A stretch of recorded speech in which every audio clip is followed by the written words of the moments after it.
Alexios Komnenos had learned early on that an empire is not sustained by swords alone. It is sustained by renunciation, by choices that ache, by silences that weigh heavier than armor. What he had never learned was how to defend himself against a woman. That night, while Constantinople slept, not even the silence granted him rest, because for the first time, his heart was marching in the wrong direction. And the name of that direction was Cassia of Trebizond. Before we begin, subscribe to the channel and turn on the bell so you don't miss any stories. We are also on Spotify, so you can listen to our romances wherever and whenever you want. And if you wish to experience these passions even more intensely, subscribe to our Patreon, the exclusive lounge we are building, featuring untold romances and extra scenes of passion that don't fit here. The links are in the pinned comment. The horizon burned in shades of copper and scarlet, reflecting upon the restless waters of the Bosphorus like an omen carved in fire. Constantinople rose before him, sovereign, implacable, magnificent, not merely as the jewel of the empire, but as its greatest demand. From the towers of Hagia Sophia, the bells echoed with ancient solemnity, a call that blended faith and power, while the walls of the great palace threw back the final rays of the day in golden flickers.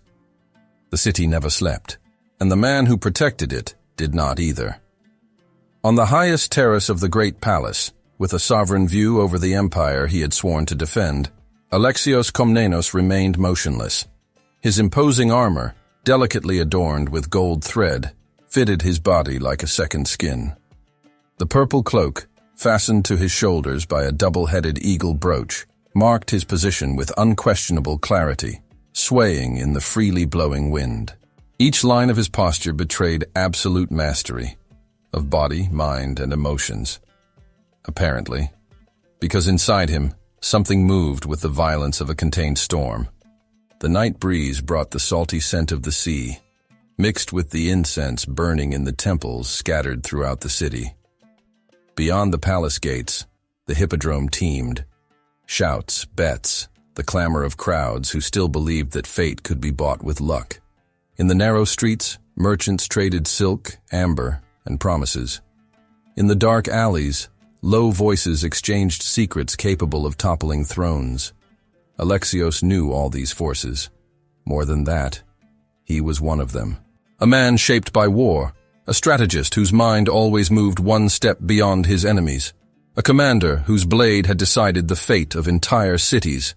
And yet, facing the infinite sea, he felt like a prisoner of a life he had never freely chosen. Honor, duty, loyalty, words engraved into his flesh since childhood, forging him like iron under the weight of the anvil. But for how long can a man sustain an empire without breaking? There was no room for hesitation. The Basileus trusted him. The generals followed him without question. Constantinople lay under his watch like a tamed beast, respectful, but never docile. He was the blade of the empire, the shield of the capital, the name that even enemies avoided pronouncing. But no one saw what happened when the halls emptied. When the torches were extinguished and the war fell silent for a few hours, there remained a void that no battle cry could fill. "Keeping watch, Commander?" The voice was low, respectful, but without excessive ceremony. Alexios did not turn. He would recognize that timbre, even in the midst of battle. Nicetas approached the terrace, his armor simpler, his helmet held under his arm. He carried the weariness of men who had survived too many campaigns, and something lighter in his gaze, almost out of place in that setting. "The city never sleeps," Alexios replied, "and someone must remind her who watches over her."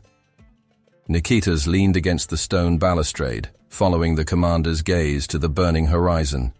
For a moment, the silence between them was not heavy, merely ancient. "Or perhaps someone needs to remind himself that he is still a man," he said with a half-smile. "Some of us have distractions that help with that." Alexios gave him a brief, sidelong glance. "Distractions usually come at a high price." Nicetas laughed softly, almost complicitly. Some, yes. Others are worth the risk. There was a minimal pause, long enough for a memory to cross his face.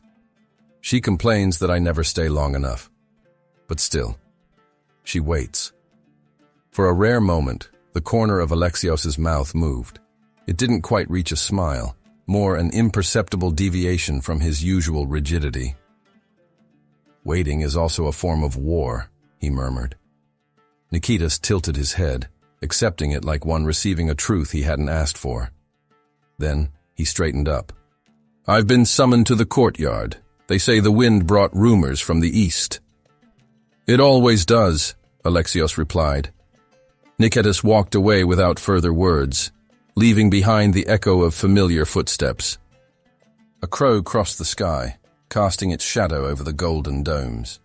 Alexios narrowed his eyes, attentive to the horizon. The world was changing. He felt it in the winds coming from the east, in the whispered treaties, in the alliances too fragile to last. Even within the court itself, glances were becoming evasive. A new game was being set up, and, as always, he would be at the center of it. What Alexios did not know, what even his most calculating mind could not anticipate, was that on that very night, something would enter the board. Something that would not obey strategies, hierarchies, or duties. Or rather, someone. And without him realizing it, his destiny had already begun to deviate from the course he believed to be immutable. The scent of salt and damp wood permeated the air when the oars touched the port. The creaking of strained ropes, a final thrust, and the vessel finally docked at the great golden city. Constantinople. Cassia stood erect at the prow, her eyes fixed on the horizon, while her heart beat steadily, like a muffled drum inside her chest. For days, weeks, she had been carried across the seas, dragged toward a destiny she had not chosen. Now, amidst the shouting of merchants, the dry commands of soldiers, and the organized chaos of the port, she stepped onto foreign soil, hostile soil. The sun was setting, casting liquid gold over the mosaics of the walls. The Byzantine domes reflected the light like polished blades.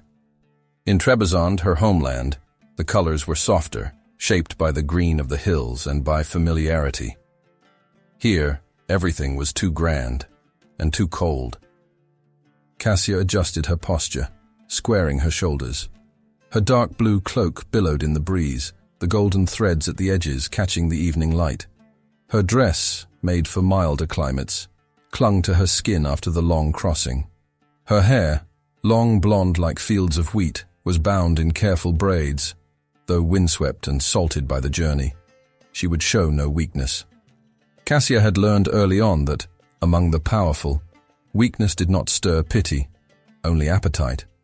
Even so, when her feet touched the cold marble of the quay, a shiver ran down her spine.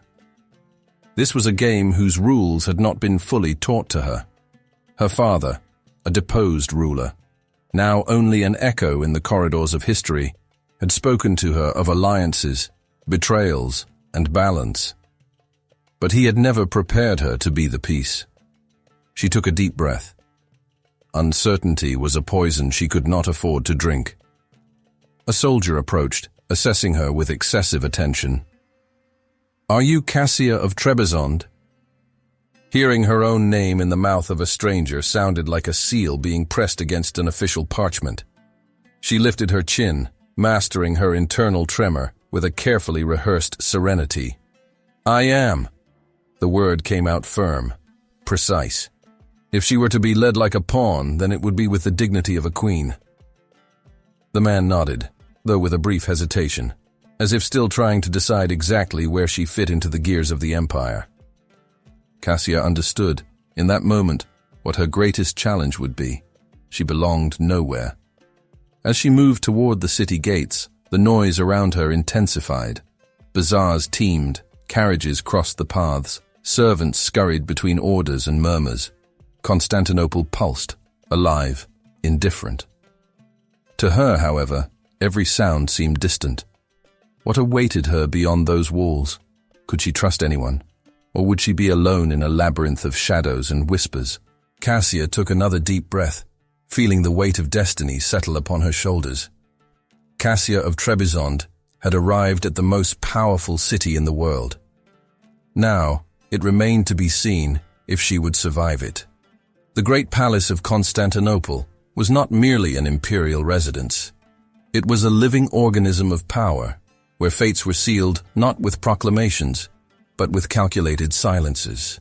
The torches fixed to the marble columns cast restless shadows over the golden mosaics, while the scent of incense mixed with the cold air coming from the Bosphorus. In the center of the vast audience chamber, Alexios Komnenos stopped at the door. His purple cloak moved with the controlled abruptness of his entrance, the weight of his armor betrayed by the metallic sound of his footsteps. The advisors raised their eyes. The basileus, reclining among richly embroidered cushions, watched with contained interest. But none of that mattered, because she was there. Cassia of Trebizond stood beside a foreign emissary, her posture impeccable, like someone accustomed to being observed and judged. Alexios needed no more than a moment to decipher her. Erect posture, firm shoulders. She bore the mark of one who had learned early that, in that world, a false step cost too much. Yet, what gripped him most were the almost invisible details. The fingers pressing gently against the fabric of her dress, as if holding back an impulse that could not come to the surface. Her chin raised to the exact measure between grace and resistance. Her breath held, every gesture chosen with the care of one who knows that even the slightest movement can be interpreted as a revelation. She was tense, and she would not allow it to show. When her eyes met his, the effect was immediate. For a split second, the world seemed to hold its breath. The hall seemed to empty. There was no fear in that gaze, no submission, no flattery. There was caution. Alexios narrowed his eyes, feeling a cold irritation mingle with a curiosity he preferred not to acknowledge. Cassia stood her ground, though she knew that every second under that gaze was a battle. She had never stood before a man like him. The presence was overwhelming, the control absolute. A man who seemed capable of deciding lives without changing his tone of voice. And yet, there was something deeply contained in his features. Emotions buried so deep that perhaps even he no longer knew where they were. Cassia lightly moistened her lips. Alexios noticed. Subtle, almost imperceptible. But he saw it. And for some reason, it irritated him. The basileus rose with a measured movement, one of those that does not ask for attention. It simply receives it. The hall seemed, immediately, to organize itself around him. Cassia of Trebizond, he announced, his voice firm, carefully neutral. Daughter of the last ruler of that land, welcome to the palace. For a brief moment, the gathered eyes all turned toward her, and not just out of duty. There was a discreet and almost imperceptible shift in the air, as if many of those present needed to relearn how to breathe. No comment was heard, but something changed in their expressions, a more vivid attention, an interest that did not allow itself to be declared.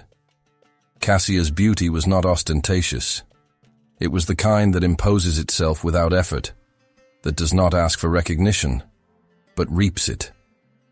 The basileus scanned her with an attentive gaze, not as one who contemplates, but as one who assesses a rare piece whose story still needs to be understood. From this moment on, you are under the hospitality of the imperial court, he concluded, as our guest. A guest, not a captive, but not free either. Cassia bowed her head in a perfect gesture of respect, neither submissive nor haughty. Her lips traced a silent thank you, and nothing more. It was not the time for words, and she knew it. She felt watched, weighed down by gazes, measured not only by her position, but by everything she represented. Alexios crossed his arms with deliberate slowness, a gesture that usually preceded difficult decisions or questions that did not admit vague answers. And what purpose is she expected to fulfill in this court? The question was not loud, but it cut through the room with enough precision to shatter any illusion of lightness. The basileus held his gaze for a moment longer than necessary, like one assessing not only the question, but the man asking it. "We are still deliberating," he finally replied, with the tranquility of one who is never pressured. After that, something different settled in the room. It was not a lack of voices, but a kind of collective withdrawal, as if everyone were waiting for something more to reveal itself. Some advisors averted their eyes, others feigned attention to irrelevant details. The air seemed charged with expectations that no one dared to name. Alexios looked at her again. This time not in search of weakness, but with the attention of one who perceives a woman being watched by everyone and yet refusing to shrink within herself. He noticed how Cassia remained whole in her own body, how she did not move to please nor to protect herself, how she sustained her own presence without open defiance, but also without concessions. There was a dignity in her that was not learned. It was only conquered. She knew exactly where she was. And yet she remained. This disturbed him. It wasn't just the beauty. He had seen many. It wasn't the position. He had dealt with princesses and queens. It was that firm tranquility, that silent refusal to diminish herself, even under so many gazes. Alexios found himself waiting for something he could not name, a false gesture, a sign of hesitation, anything that would return the world to its known order. Nothing came. Instead, he found a serene presence, a gaze that neither asked nor challenged, but simply remained, lucid, attentive, unwavering. His initial irritation mingled with something he did not know how to name, not out of threat, but out of not understanding why that woman, still without a defined role, had managed to displace him, even if for a moment from his own axis. He tilted his head almost imperceptibly, a small gesture but loaded with intent. Cassia responded by tightening her fingers against the fabric of her dress, restraint mirroring restraint, as if both spoke a language that no one else in that hall could hear. Neither said what they truly thought, but both knew, in that first instant, that something had been set in motion, and that it would not be simple to stop it. Moonlight flowed like silver over the waters of the Bosphorus, drawing moving reflections upon the walls of the great palace. The night seemed tranquil, but Constantinople never fully slept. Even when the highest doors closed and the corridors grew silent, the city continued to move, and with it, the interests, ambitions, and disputes that knew no rest. Cassia sat by one of the inner courtyards, surrounded by marble columns carved with ancient scenes of imperial victories. Before her, the sea stretched out like an indecipherable promise, vast and too serene to be trusted. The nocturnal air brought the scent of jasmine mixed with the incense that still burned in the stone niches, a persistent aroma that seemed to seep into one's skin and thoughts. Since arriving, she felt like a displaced piece on a board whose rules had not yet been fully revealed to her. The woman accompanying her remained a few paces away, as had been mandated since the first day. Thalia had been appointed by the court itself at the moment of her arrival, a carefully calculated gesture of hospitality, as formal as it was revealing. Still, the handmaid had not seemed like a complete stranger to her. There was something in her that Cassia recognized almost immediately. The slight trace of an accent shaped by the Black Sea, the familiar way of pronouncing certain names, like one who had learned them even before understanding the weight they carried. Trebizond was not alien to her.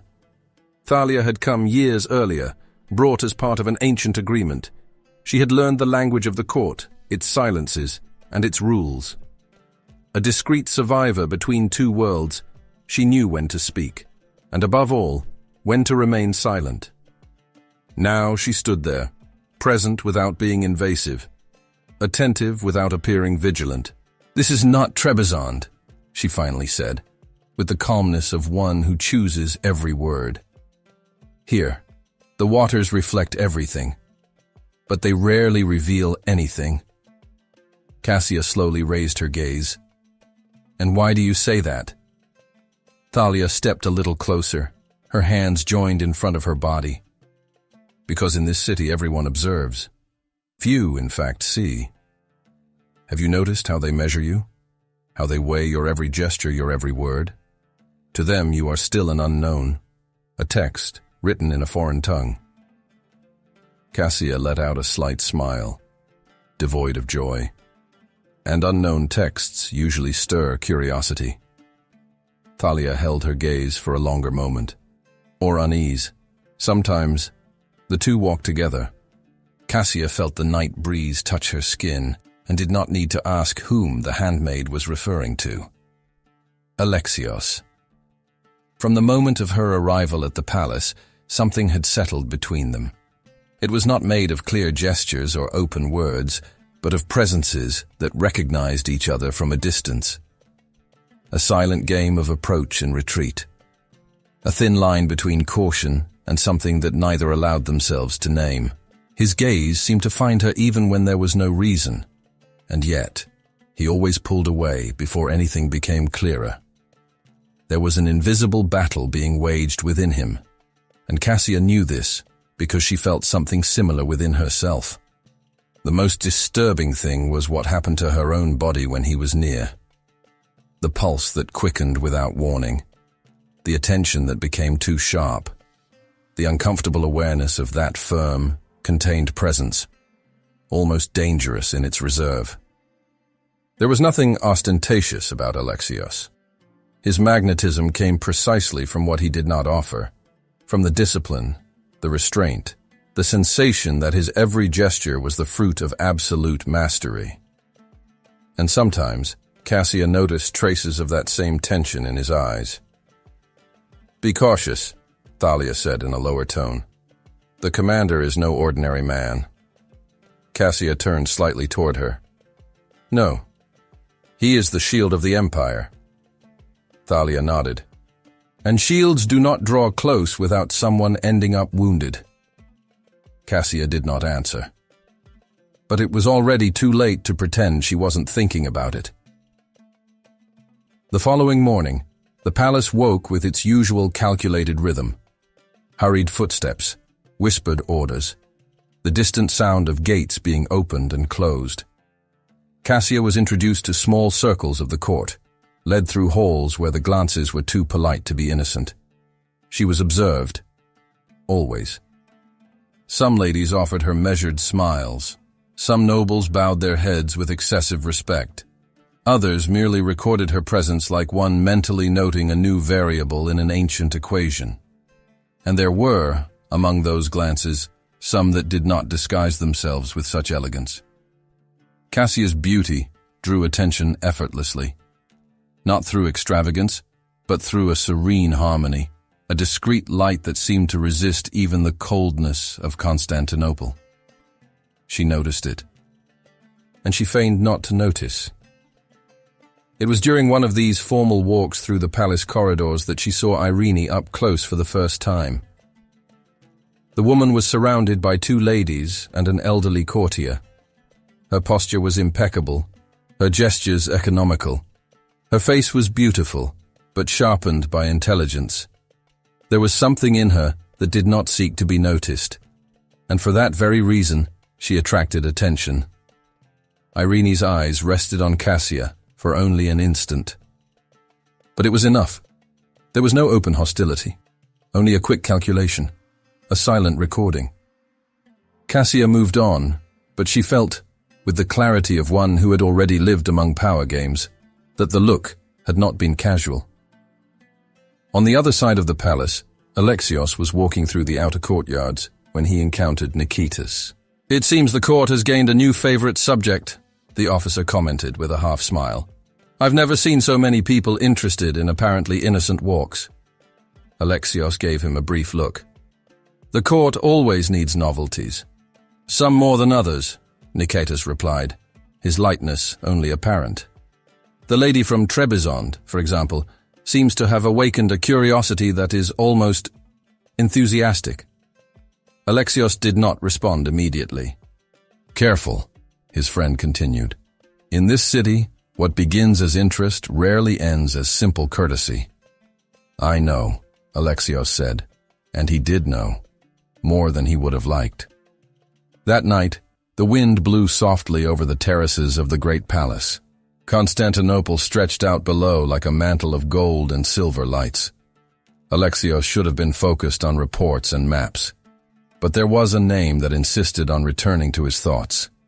Cassia. He saw her in the corridors, in the councils, in the halls, and always for a moment longer than necessary. When he perceived footsteps behind him, he did not need to turn. She stopped a few paces away.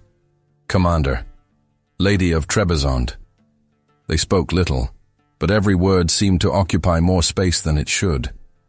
They spoke of adaptation, of subtle dangers, of paths that sometimes did not exist. Then we create new ones, she said. The answer stayed with him longer than it ought to. When Cassia moved away, taking with her that tranquil and unsettling presence, Alexios remained still for a moment longer than he would allow under any other circumstance. And, at another point in the palace, Irene also watched. To her, Cassia was not just a foreigner. She was a variable. And variables needed to be controlled, especially when they emerged so close to everything she herself had lost. A few weeks had passed since Cassia's arrival in Constantinople, when the summer began to lean toward milder days, and the wind from the Bosphorus started to enter the palace with an almost deceptive softness.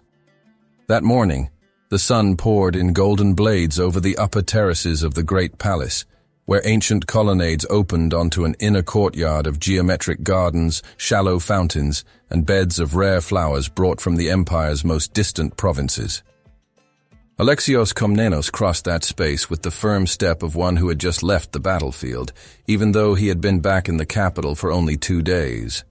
The dust of the road had been replaced by polished stone, but his body still carried the memory of the weight of the armor. Nikitas walked beside him, holding a roll of maps and 2 sealed parchments. "The fortresses of the eastern pass are secure," he said in a low voice. "The banner was raised at dawn. There was no resistance after the second assault." Alexios nodded. "And the hill clans?" "They sent emissaries early this morning. They want to negotiate tributes before winter." As always, the tone held no irony, only observation. Upon reaching the elevated gallery that overlooked the courtyard garden, they found the basileus already waiting, leaning against the light marble parapet, watching the movement below. "So it is true," the emperor said without turning. "You returned with the map redrawn." Alexios inclined his head. "The eastern borders have advanced further than we expected. If we maintain the garrisons, control will be definitive before the first snows." The basileus finally turned to him. "Constantinople sleeps better when you are away, and governs better when you return." Nikitas allowed himself a slight, discreet smile. Alexios did not respond. He simply handed over the parchments. Full reports, and a recommendation to reinforce 2 crossing points before autumn. The basileus opened one of them, read a few lines, then raised his eyes again. "You always think 3 seasons ahead."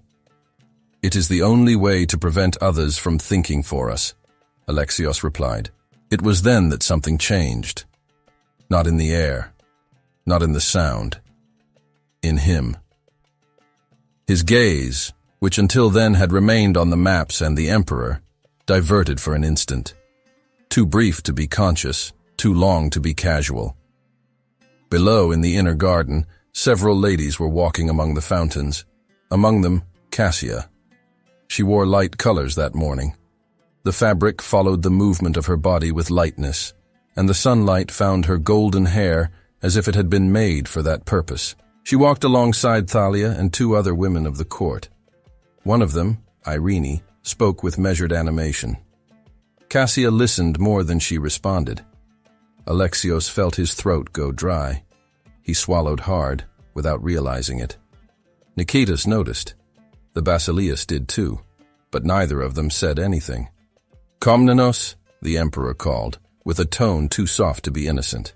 Alexios immediately returned his gaze. "Majesty, are you with me or have you already returned to the borders?" "Always with the empire," he replied firmly. The basileus held his gaze for a second longer than necessary. Then he turned back to the gardens. "Not all changes announce themselves with noise," the basileus murmured. "Some merely pass and leave everything off axis." Alexios did not answer, but he felt it. Below, Cassia walked among those women like someone who knows she is being watched and does not know exactly by whom. Some looked at her with curiosity, others with a less generous attention. Irene, in particular, maintained a constant smile, too polished, too perfect, but with a shadow in her gaze. "The court is interested in you, Lady of Trebizond," she was saying as they passed a fountain. "That can be a blessing, or a dangerous sport." Cassia responded with the tranquility she had learned to cultivate. "I am still learning which games are played here." "Ah, my dear." Irene tilted her head delicately. "In Constantinople, everyone is." Thalia walked a step behind, observing everything in silence. Alexios watched from above. He shouldn't. He knew that. But he watched. The way Cassia maintained her posture, even when she was clearly being measured. The way she did not impose herself, but neither did she shrink. Something in that bothered him. Something in that attracted him. The basileus closed the last parchment with excessive care, as if the paper demanded respect. "Arrange whatever is necessary for the reinforcements," he said, without raising his voice. "And keep Nikitas close. I like men who know how to listen before they act." Nikitas inclined his head. "At your disposal, Majesty." The basileus made a brief gesture with his hand, dismissing him. Nikitas shot a quick glance at Alexios, one of those that said more than any word, and withdrew, his firm footsteps echoing down the corridor until they disappeared beyond the columns. The terrace felt broader without him, or perhaps just more exposed. The basileus turned again to the opening overlooking the gardens. Below, the ladies continued their slow journey among the fountains and flower beds. Cassia remained among them, listening more than talking, her expression attentive, her bearing too discreet to pass unnoticed. "The presence of our guest has stirred curiosity," the basileus remarked, like one speaking of something that requires no immediate answer. "Constantinople has always been sensitive to novelties that do not fully explain themselves." Alexios remained motionless. "Curiosity can become unease," the emperor continued. "And unease, when not understood, usually generates noise. Sometimes silence." The pause was deliberate. Her father, Leonidas of Trebizond, was removed too quickly for a man who ruled for so many years, he added, still watching the gardens, as if speaking of an administrative detail. "I like to understand falls well before accepting them as definitive." Alexios felt the weight of those words organize themselves inside him like pieces fitted with precision. "I brought the young woman as a guest," the basileus proceeded. "A gesture of openness, of goodwill. But what is observed up close is usually better understood than that which is kept at a distance. The lady does not yet know the ways of this court," he said next. "Not all are visible in the light of day." He diverted his gaze from the gardens and looked at Alexios with measured attention. "I need her to remain under discreet surveillance." A slight nod of the head.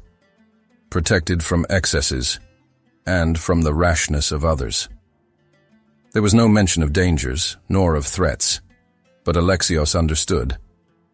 "Under my supervision?" he asked without inflection. The basileus held his gaze for an instant. "You know better than anyone the difference between guarding and containment," he replied. "And you know when a presence must be defended, and when it must merely be kept intact."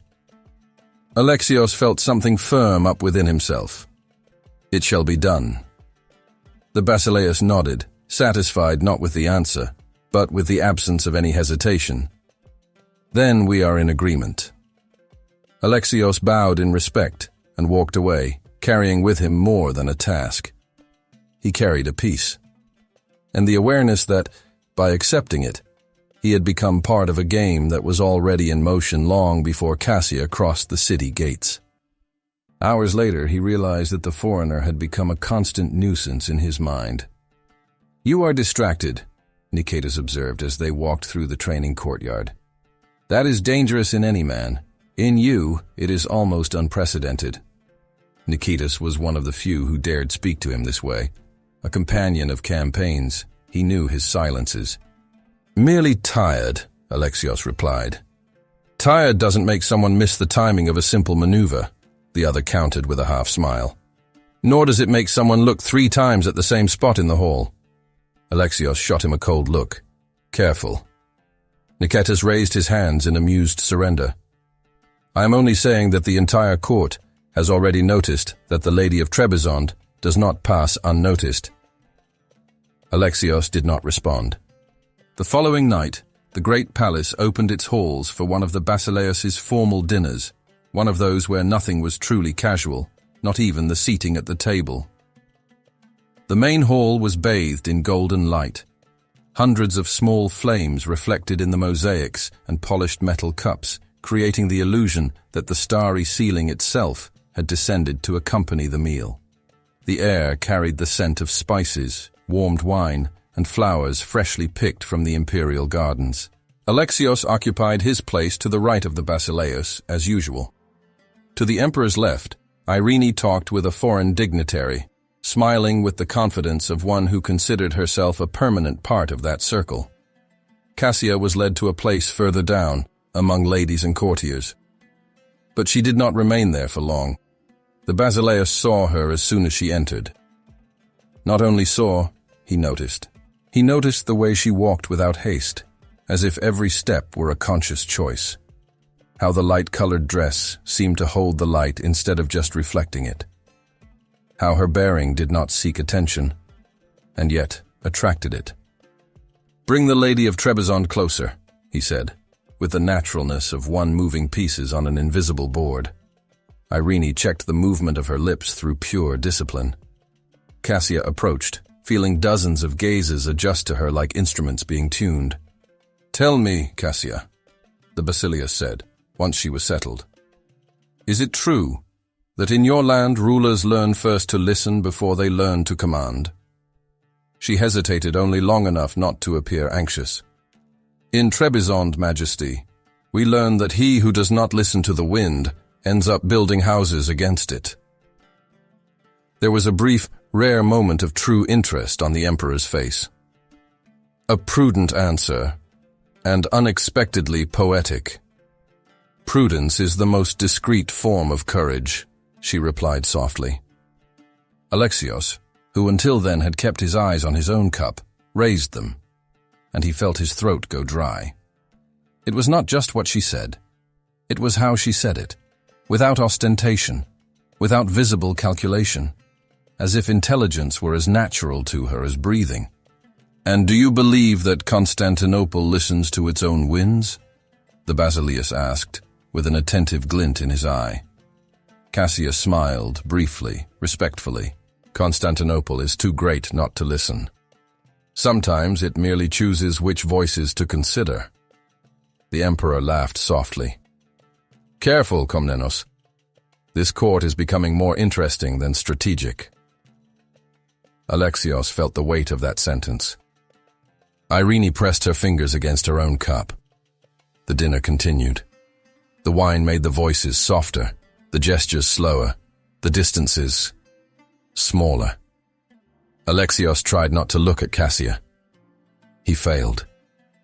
Every time their eyes met, there was something. It was not a shock. It was a silent current, as if the air between them were always 1 degree warmer. They exchanged few words. "I hope Constantinople does not seem hostile to you," he said at one point in a low voice. "I am still deciding if it observes me or studies me," she replied. The corner of his mouth moved almost imperceptibly. "It does both." When the dinner ended, Alexios withdrew earlier than usual. That night, the room seemed too large to him, too silent. He lay down, closed his eyes, and against all the discipline he had learned to cultivate for decades, he imagined. He imagined the weight of her hair loose over his pillows, the light drawing her silhouette, her presence occupying the space that had always been his alone. He opened his eyes, irritated with himself. He turned on his side, annoyed. It did no good. The image remained there, insistent, occupying a space that had never before belonged to anyone. And he realized, with an almost bitter irritation, that he was not used to losing ground within his own head. A few days had passed since the dinner at the great palace, and Constantinople began to clothe its nights in a gentler coolness. The wind from the Bosphorus no longer brought only the salt of the sea, but also the perfume of flowers opening in the inner gardens, and the sky seemed closer, as if the stars had decided to observe the city from nearer at hand. Cassia had discovered, in this brief interval, that certain silences weighed more than words. She had learned to walk the corridors without getting lost in them, to recognize the rhythms of the court, the times when the halls filled and those when they became almost intimate. But she had not learned, yet, how to cast from her own mind the presence that insisted on following her like a discreet shadow. That night, she walked alone along the upper terraces under the starry vault, letting the cold marble beneath her hands serve as an anchor for thoughts that were becoming increasingly difficult to order. There were memories too recent, gazes that lasted longer than they should, words that said little and yet left much to be said. Alexios. Even when he was not present, his presence remained. The weight of that too attentive gaze, the deep and contained voice that seemed always to measure every syllable before releasing it, the way everything about him suggested mastery and, paradoxically, restraint. He challenged her without knowing it. He attracted her without ever touching her. And the most disturbing thing was realizing she was not alone in this. Cassia had learned to observe people from an early age, to read what was hidden in small things. And in Alexios, so impenetrable at first sight, there were almost invisible fissures, not for the careless, but for those who knew where to look. He looked at her like one holding a battle line that he knows, deep down, is already giving way. She knew it, but he would never admit it. She leaned against the parapet, feeling the cold of the stone pierce the fabric of her sleeves and touch her warmed skin.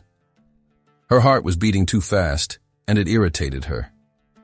She hated the way that man managed to displace her from her own center even when he was not there. And then, as if the night itself had decided to put her resistance to the test, he was. Cassia felt it before she heard it, the subtle change in the air, the weight of a presence that did not need to announce itself, the firm sound of footsteps on the marble behind her.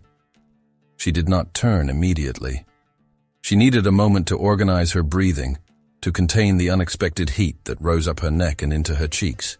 When she finally turned, Alexios was already there. He wore a dark tunic under his cloak, simple by the standards of the court, but he brought with him that same silent authority that seemed to accompany him even without armor.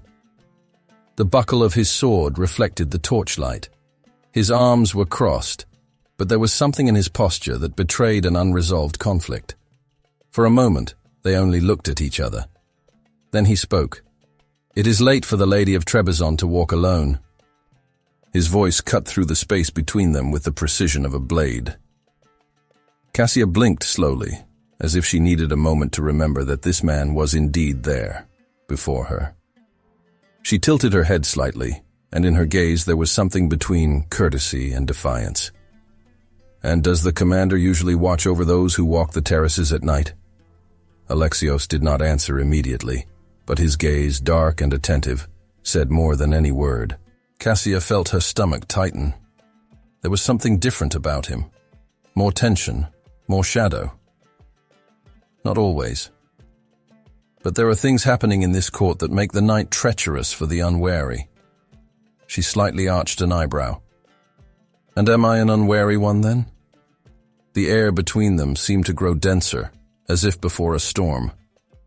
Alexios took a step forward. The movement was small, controlled, and yet Cassia felt as if the ground beneath her feet had changed its nature. "You are not unwary," he said, now with a lower voice, laden with something deeper, more dangerous. But you do not know what happens when you play with fire. A slow shiver ran across her skin. Was he speaking only of the dangers of the court? Or was he speaking of them? Perhaps I have learned not to fear it. For an instant, something flickered in his gaze, a spark that should not have been there. And perhaps that is your greatest mistake. They were too close now. Cassia felt the heat of his body, the firm presence, the energy contained like a bow drawn to its limit. The space between both seemed to vibrate with something that had no name. She opened her mouth to say something, perhaps to ease the tension, perhaps to aggravate it. She had no time. Alexios did the unthinkable. In a swift movement, stolen from his own control, he seized her wrist, and the world seemed to hold its breath. Cassia felt her skin burn under his touch, not with pain, but with a deeper, more disturbing sensation. There was strength there, but also an almost desperate restraint. The firm fingers did not hurt her, but they did not allow for escape either. She held her breath. And then he realized how close they were, the slight flush on her face, the way his own heart was beating too fast, betraying years of discipline. He released her, quick, abrupt, as if the contact had been an irreparable error. Cassia took a half step back but did not avert her gaze. She saw with uncomfortable clarity what he was trying to hide. He did not want to let her go. And then, as if the truth had escaped through a crack in his own armor, he said, "You cannot stay here." She blinked, surprised by the urgency contained in his voice. "What do you mean?" Alexios passed his hand over his face as if trying to reorganize thoughts that no longer obeyed. "Since you arrived, everything is out of place. I never—" Alexios cut himself off as if his own words had betrayed him. His jaw clenched tight, the muscles of his face tense, as if he were trying to contain not only what he said, but what he thought. Cassia saw there, for the first time with clarity, the dimension of the conflict he waged within. Her heart beat so hard it seemed to want to burst through her ribs. "Never what?" she asked, almost in a whisper. Not out of fragility, but because something in that moment demanded silence.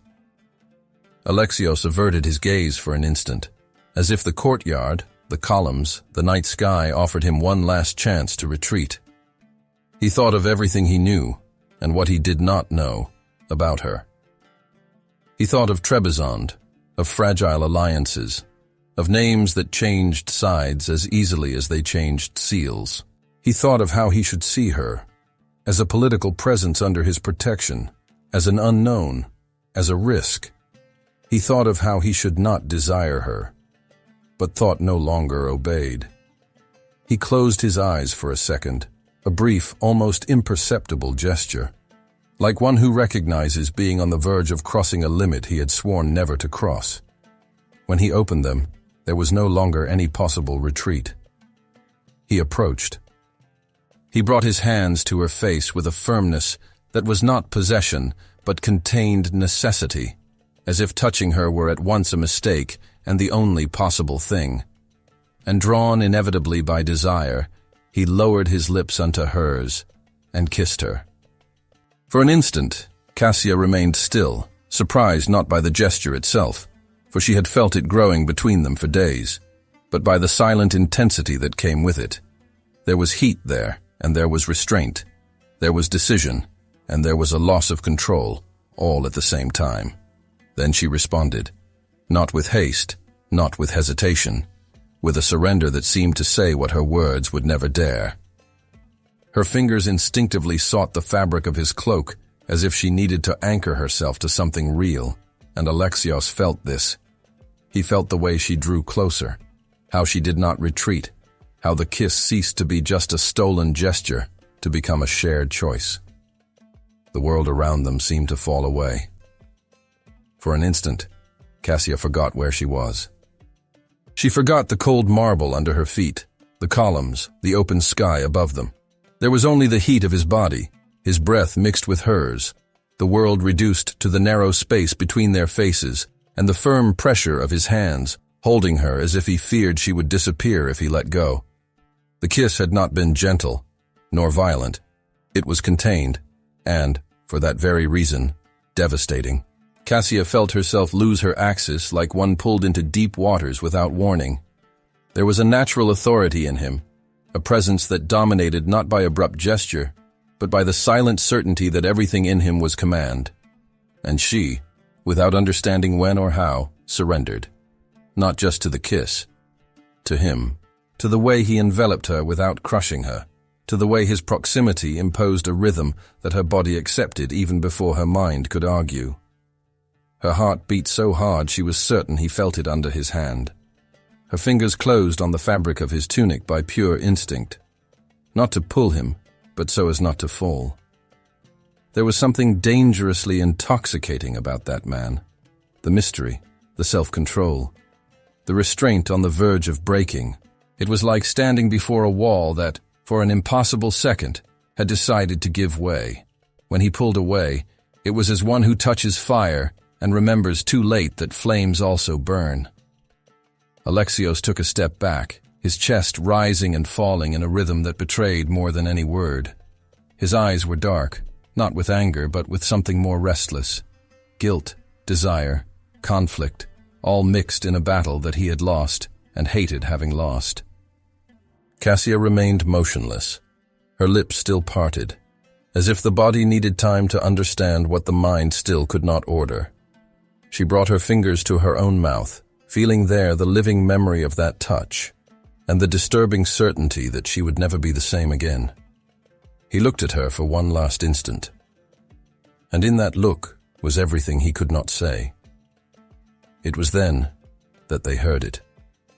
Not a voice, not a call. Footsteps.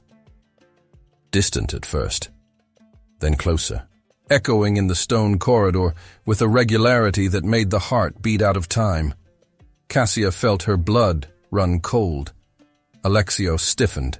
For a second, he seemed to listen for more than just the sound.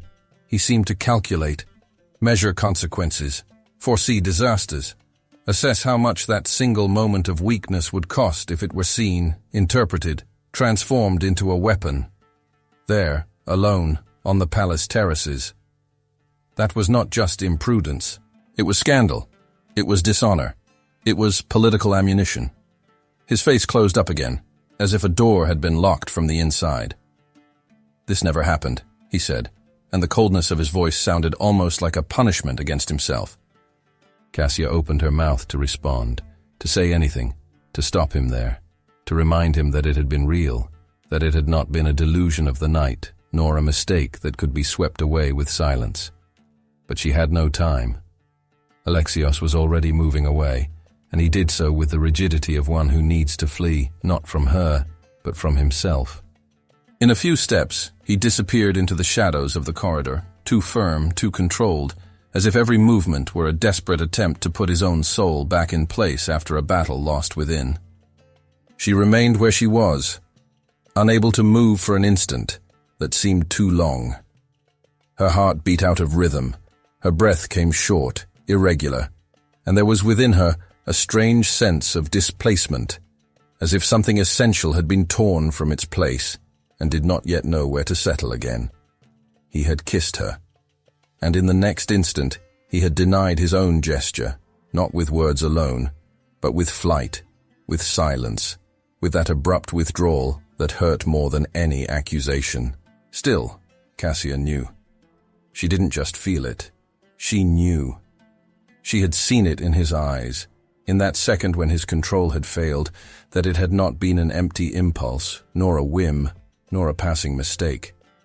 There was something there too ancient, contained for too long, pressing from within until finally finding a crack through which to escape. That kiss had not been the end of anything. It was the beginning of something that neither of them would ever know how to pretend did not exist. And at some point in that palace made of marble, power and secrets, there were footsteps that did not cease. Someone was walking too close, too slow, like one who did not want to be heard, but had already seen enough so that that moment could never remain only between two. The night fell over Constantinople with the calculated brilliance of great occasions. The palace seemed to breathe light, chandeliers lit in cascades, musicians scattered through the halls, the scent of spices and oriental flowers mixing with the sound of contained laughter and low-voiced conversations. It was one of those receptions offered less for pleasure than for strategy, a spectacle of wealth destined to remind everyone who ruled, who observed, and who needed to be observed. Cassia emerged between the marble columns as a presence that did not ask for attention, and yet received it.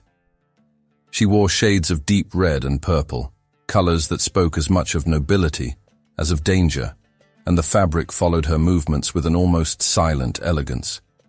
Her hair, pinned up elaborately, allowed a few golden strands to escape by her temples, and there was in her a beauty that was not just of form, but of posture, like someone who had learned early to remain whole, even when everything around demanded concessions. Alexios saw her before he realized he was looking for her. He was there to fulfill his duty, to observe the court, to measure moods and presences, and yet it took only an instant for the world around to lose its definition. For days, he had been unable to cast from his mind the memory of that stolen kiss, of that weakness he hated in himself with the same intensity with which he desired it. Since then, he had begun to pay too much attention to the corridors, the shadows, the pauses that were too long in conversations. Something in his instinct, the same one that had kept him alive on battlefields, whispered that they had been seen. Or worse, that someone was waiting for the right moment to act. He approached with the naturalness of one who belongs to that space. But Cassia realized, even before seeing him. Her body reacted in a first impulse, a subtle tension, a memory still too hot, and then came the almost imperceptible retreat. Not a physical distancing, but an emotional one. When their eyes met, there was something new there. Not just desire, but a small and proud wound, well guarded. "Good evening, Commander," she said with irreproachable politeness, but without the same openness of previous days. Alexios noticed. Of course he noticed. "Lady of Trebizond," he replied, with the exact inclination of his head. "I see the court has decided to compete with the city itself tonight." The corner of his mouth almost moved in a smile, but Cassia did not grant him more than a brief look. "Constantinople likes spectacles," she said, "and audiences." There was something more there, unsaid, something that both knew and avoided touching. For an instant, they walked side by side among groups of courtiers, exchanging only neutral words, but too attentive to each other for it to be merely casual. Alexios observed not only Cassia, but everything around her, hands that lingered too long when offering cups, gazes that assessed with excessive interest, smiles that did not reach the eyes. It was then that he saw it, a gesture too small to draw attention. One of the ladies, connected to Irene's circle, leaned in like someone merely fulfilling a social nicety, and as she passed Cassia, brushed her hand against the silver tray a servant was carrying. Nothing spilled.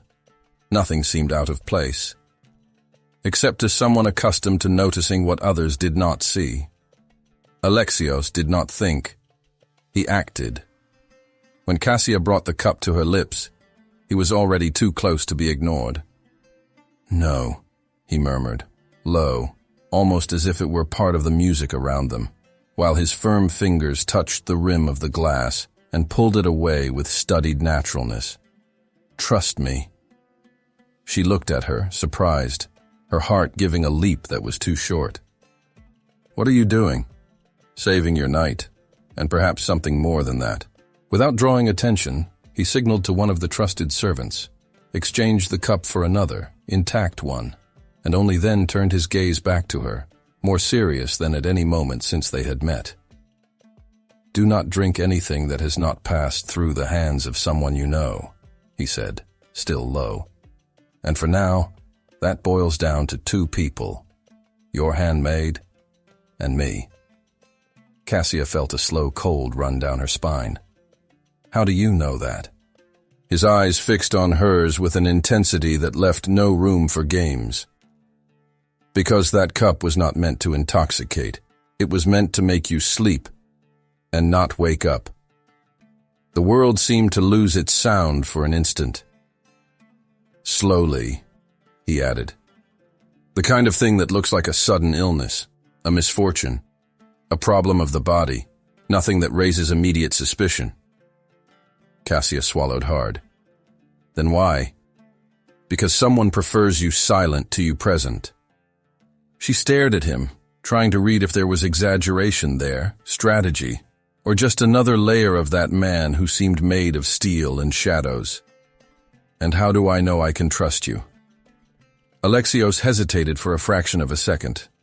Not long enough for the others to notice, but long enough for her to see. Because if I wanted to see you out of the way, I would not be here preventing it. Something passed between them, silent, deep, definitive. In that instant, Cassia understood that there were dangers in that court greater than she had imagined, and that, like it or not, that man was the only wall between her and them. The music continued, the laughter too, the luxury remained intact. And then, as if sliding into the scene at the exact moment she was not wanted, Irene approached accompanied by two courtiers, the impeccable smile molded for the occasion, her eyes too attentive for someone feigning casualness. The gesture was calculated, the tone light, as if nothing but courtesy moved her. I hope you are enjoying the night, Cassia of Trebizond, she said, casting a quick glance at the lights, the raised cups, the musicians scattered through the hall. Constantinople knows how to be generous when it wishes to impress. Was there anything like this in your land? Cassia sustained the smile with tranquil elegance. There was in her no trace of hurried dazzlement, only attention, like one who observes before judging. Trebizond knows the value of beauty, she replied with a serene voice, but it never placed it above what sustains a government. Splendor impresses the eyes. Stability sustains the peoples. It was a measured response, polite, and yet enough to shift the axis of the conversation. Alexios, a few steps away, felt something firm form in his chest. A prickle of pride and discovery, almost a recognition. Cassia did not speak to win. She spoke because she believed in what she said. Irene tilted her head, as if she appreciated the answer, but the glint in her eyes changed, almost imperceptibly. Natural, she said. A governor's daughter, after all. I imagine you grew up surrounded by comfort, learning early to distinguish what is necessary from what is excessive. Cassia did not flinch. I grew up surrounded by responsibility, she corrected softly. My father always believed that luxury is only legitimate when the people do not pay for it with hunger or silence. To celebrate is important, as long as no one is forgotten while the halls are lit. The comment was not an accusation. It was not an open challenge, but it landed in the air as something impossible to ignore. Alexios felt the admiration grow, slow, dangerous, inevitable. The woman before him did not seek allies with empty smiles. She spoke like someone who could, in time, conquer more than favors. She could conquer trust. Irene noticed. The smile remained. The tension did not. Fascinating, she murmured, as if she were genuinely enchanted. Idealism has its charm. I only advise caution. Constantinople is demanding with those who believe too much in virtue. It teaches hard lessons to those who arrive with intact convictions. She stepped a little closer to Cassia, like one offering a gentle warning. And beware, my dear, of men who wear imposing armor. They usually seem like protectors, until the moment they become the greatest danger. Cassia sustained the gaze, feeling the poison hidden beneath the sweetness of those words. She did not answer immediately. She only nodded slightly, like one recording something important. I thank you for the advice, she said at last. I have been learning that in this city, danger rarely announces itself with harshness. It prefers elegance. Irene's eyes flashed for an instant too brief to be called triumph. Then she stepped back, recomposing herself, gathering the courtiers with a graceful gesture. "Enjoy the night," she said, before moving away. "There is much to observe." Cassia remained there, feeling the invisible weight of that exchange. The ground beneath her feet seemed more unstable than before. For the first time since she had arrived, she fully understood. Every word said there could be used as a weapon. Alexios watched everything from a distance. And as he watched Irene move away with the same lightness with which she had appeared, a question pierced his mind like a silent blade. Had it been her? Had it been Irene who had walked too late in the corridors that night? Who had seen too much? Who now smiled as if nothing had failed? The game, he realized then, was not just political. It was personal. And that woman, of the perfect smile and hidden intentions, had just revealed herself to be the danger closest to Cassia, perhaps the closest to both of them. The Bosphorus was almost motionless at that hour of the night, as if the entire city held its breath along with it. The moon drew a pale road over the dark water, and the marble columns of the terrace cast long, silent shadows. Cassia remained by the parapet, her arms resting on the cold stone, her loose hair touched by the light breeze. There was a concentrated stillness in her, as if she were listening to something that did not come from the world around her. Alexios saw her before he realized he was looking for her. He had come there without a clear reason, driven only by that restlessness that had become too frequent to be ignored. He stopped at a certain distance, watching her for a few moments. The way her dress moved with the wind, the way she kept her head high, but her gaze distant, almost absent. She seemed less like a guest of the court, and more like a memory. He approached without haste, his measured steps echoing softly on the stone. "If you keep looking at the sea like that, it might end up looking back," he said, in a tone too light for someone who did not usually jest. Cassia started a little, then turned, surprised. And then she smiled, in a brief, almost embarrassed way. "Perhaps I am waiting for it to answer me something." "And what would you ask?" he wanted to know. She hesitated for an instant. "I don't know yet. But I think some questions only make sense when we don't expect an answer." Alexios tilted his head slightly, studying her. "That is something someone who thinks too much would say, or someone who thinks because they cannot afford the luxury of not thinking." He accepted the answer with a half smile.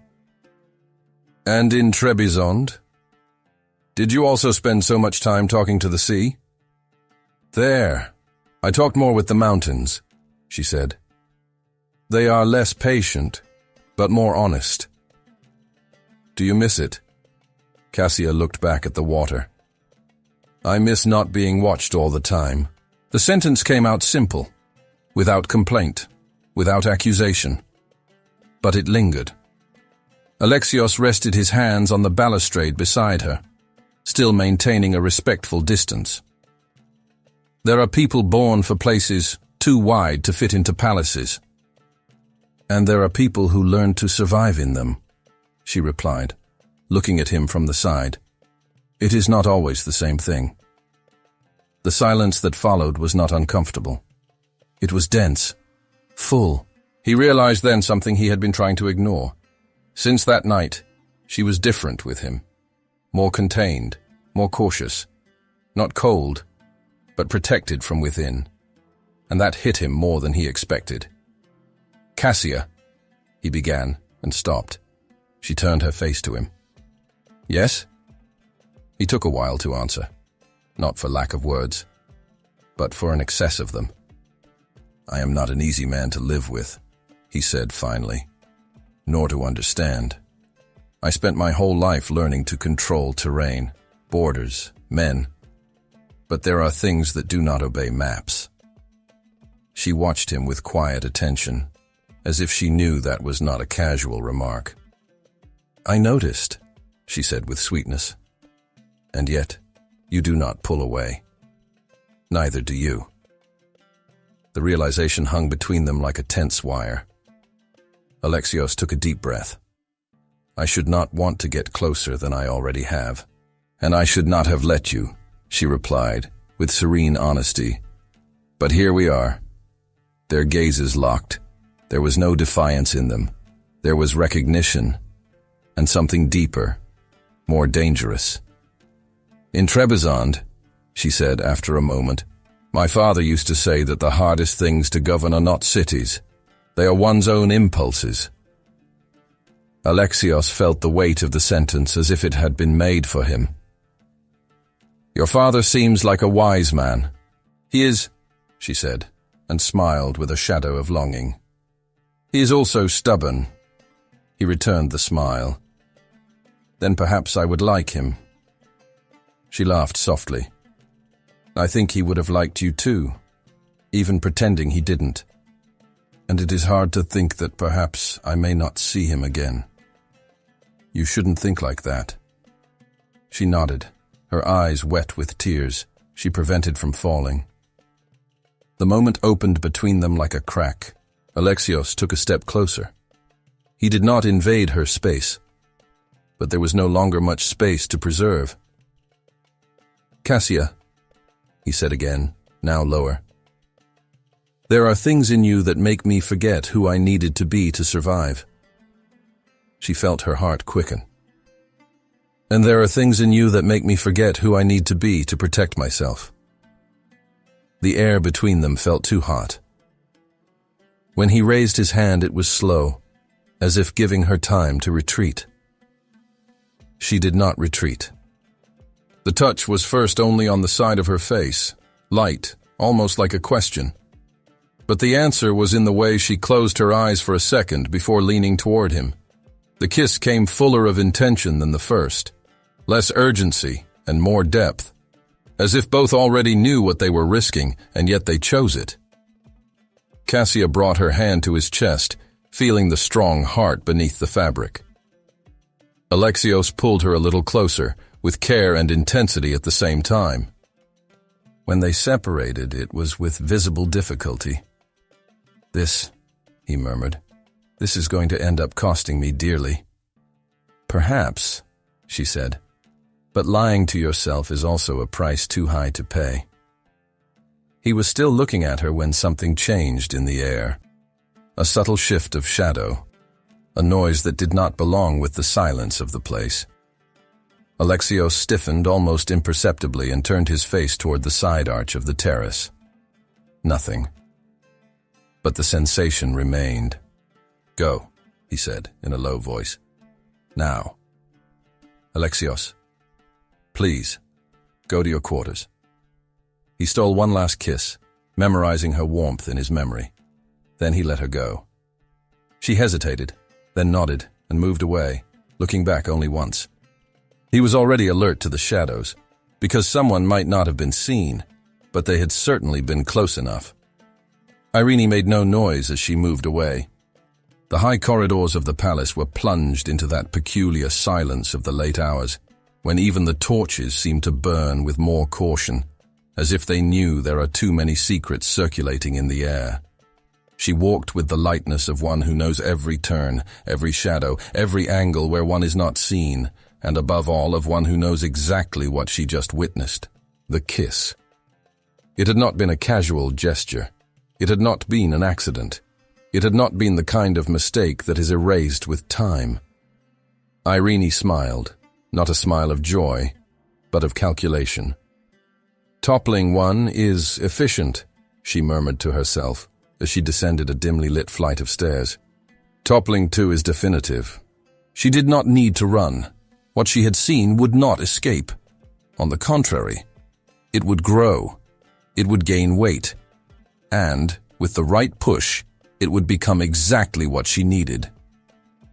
Minutes later, already far from the terrace wing, Irene entered through a discreet passage that few frequented. The room was not large, but it was secure. There, between thick tapestries and a single lamp, Timos of Rhodes waited. He did not stand when she entered. He only raised his eyes, evaluating her as he always did, like one who measures the value of a coin before accepting it. "So?" he asked without preamble. Irene poured herself some wine calmly. "The commander is no longer neutral." That was enough for Timos to lean forward a bit. "Are you certain?" "I saw it with my own eyes. Once again." She took a small sip. "He no longer observes. He protects. He no longer limits himself to watching. He interferes. A man surrendered to a woman. Well, let us say he is compromised. And that is exactly what we need." Timos rested his fingers on the table, interlacing them. "Komnenos was always the pillar of the Basileus. If he falls, he will not fall alone," Irene completed. "And that is where Cassia becomes indispensable." The young woman's name hung between them with the weight of a well-placed piece on the board. Timos stood up and went to the narrow window. "Leonidas of Trebizond never understood the game," he said, with a slight contempt. "He governed as if trade routes were just paths, not as veins, not as power." Irene watched. "The fees, the agreements, the privileges granted to the wrong merchants, it was all carefully reinterpreted," he continued. "Reports adjusted, numbers shifted, well-oriented witnesses. And the Basileus did what any prudent emperor would do," Irene said. "He did not kill him, he simply removed him. And kept him alive," Timos added. "Distant, inaccessible, a man who cannot defend himself, but also cannot die and become a martyr." Irene smiled again. "Cassia is the only piece out of place. I wonder why the Basileus brought her to this court." "For now," Timos corrected. "But that will be resolved. As for the Basileus, we need to be cautious. That fox is more cunning than we imagine." He turned back to her. "If we can convince the court that Cassia is more than just the exiled and inconvenient daughter of the governor, if we can make it seem that she is a focus of instability, and that Komnenos revolves around her, then we will not need to prove anything," Irene said softly. "Only suggest." Timos nodded. "The new governor of Trebizond is already chosen. A man flexible. The trade routes need less scrupulous hands." Irene walked up to him. "And the Basileus?" "The Basileus observes," Timos replied. "Always observes. But even he needs reasons to act." She raised her chin. "Then we will give him reasons." In the days that followed, Constantinople seemed more golden, or perhaps Cassia was just more conscious of how much every look weighed. She was walking beside Thalia through the inner courtyards when she was surprised by the presence of the Basileus. There was no announcement, no procession, only him, standing, as if he had always been there. Cassia bowed in respect. "Lady of Trebizond." "Majesty." The Basileus walked a few steps beside her, as if they were sharing only a casual stroll. "They say your land always knew how to balance trade and border," he commented. "A position, delicate." Cassia chose her words with care. "Trebizond always prospered when it understood that the sea and the mountains demand different types of loyalty. One is negotiated, the other is defended." The emperor looked forward, not at her. "And which of them did your father privilege?" There was an instant of silence. "Both," Cassia replied. "Because to neglect one is, sooner or later, to lose both." The Basileus did not react. He did not smile. He did not frown. Interesting. And then simply, he moved away. Cassia remained motionless for a second longer than she should. She felt for the first time the real weight of being measured. Later, she found Alexios amidst the movement of the palace. They were not alone. They never were. But even so, there seemed to be an invisible space where only the two of them existed. "The Basileus spoke with me today," she said in a low voice. Alexios felt his body stiffen. "About what?" "About Trebizond. About my father." She tried to smile. "He asked questions that do not ask for simple answers. He watched her for an instant. And what did you feel? That I am being weighed. Alexios leaned a bit closer, as if they were only commenting on something trivial. You are. You always were. She looked at him. And that scares me. Hide nothing from me, he said, low. Nothing. Cassia nodded. And you? He took a deep breath. I am here to protect you. The silence between them was not empty. It was too heavy. They did not touch. But desire, and something deeper, burned there, contained, waiting only for the wrong moment to explode. And somewhere in the palace, Irene began to reap the first fruits of what she had planted. The web was being woven. And when it was ready, it would not just be a guest and a commander who would fall. 2 central pieces would fall. And the game would change hands. The council chamber was not made for public trials or noisy scandals. It was a space of stone, dark wood, and long silences, where decisions were made with the same coldness with which armies were moved across a map. The high windows let in the late morning light like golden blades, cutting through the air thick with expectation. Cassia walked to the center of the room with the posture she had learned since she was a girl. Spine straight, steps firm, her gaze serene even when her heart beat too fast. Thalia had remained outside. This, they had told her, was a restricted hearing. Alexios was already there. He did not look at her when she entered. That detail, more than any other, was what made something tighten inside her chest. The basileus occupied the central chair, his countenance indecipherable, his hands resting on the arms of the throne, like one observing a complex board who already knows all the pieces. Around him were a few advisors, experienced men, trained to listen more than to speak, and a few steps away, Irene, dressed with impeccable sobriety, her face too serene, her eyes too attentive. Lady Cassia of Trebizond, the basileus said at last, his voice low and firm. I ask that you step forward. She obeyed. This is not an accusation, he continued. It is an evaluation. Evaluation. The word sounded more dangerous than any other. One of the advisors cleared his throat. Majesty, I believe we all agree that the lady's presence has brought unexpected changes to the dynamics of the court. Cassia remained in silence. Changes, Irene repeated softly, like one choosing the most suitable word to avoid saying another. It is an elegant term. The basileus shot her a brief look, but did not interrupt her. It is not a matter of intentions, she continued. It is a matter of effects. Since our guest's arrival, there has been a subtle reorganization of surveillance, changes in internal routes, redistribution of guards, always for reasonable motives, of course. She made a minimal pause, but always in the same direction. The silence thickened. One of the advisors turned to Alexios. Commander, do you confirm that you made such adjustments? Alexios answered without emotion. Adjustments are part of the palace security routine. All of them centered around the same person? The man asked with studied calmness. Centered around sensitive areas, Alexios corrected.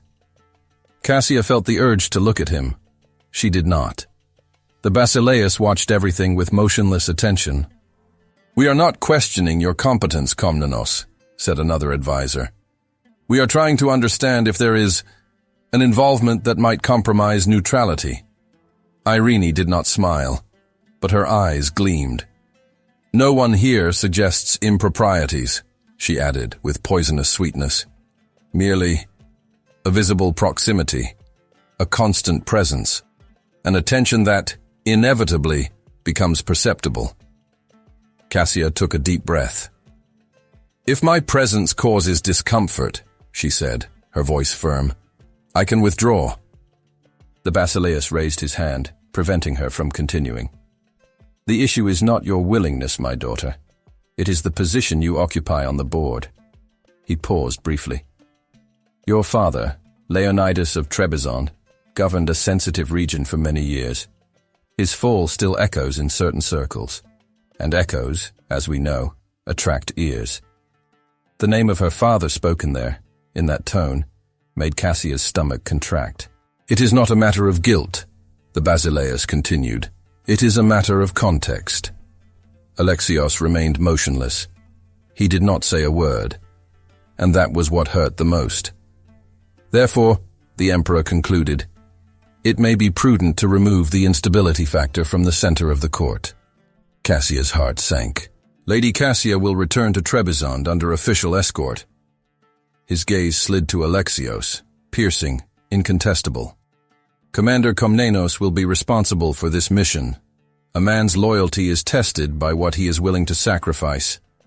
A test, disguised as a precaution. Cassia felt the ground move beneath her feet. Alexios inclined his head. As you wish, Majesty. Not another word. Not a single look. When it all ended, she left with the feeling of having been judged, without ever having been accused, and of having been abandoned by the one in whom, in silence, she had trusted most. The crossing to Trebizond was long enough for the silence between them to gain its own weight. The sea stretched out like a surface indifferent to human pain, blue and immense, while the ship moved forward under constant winds.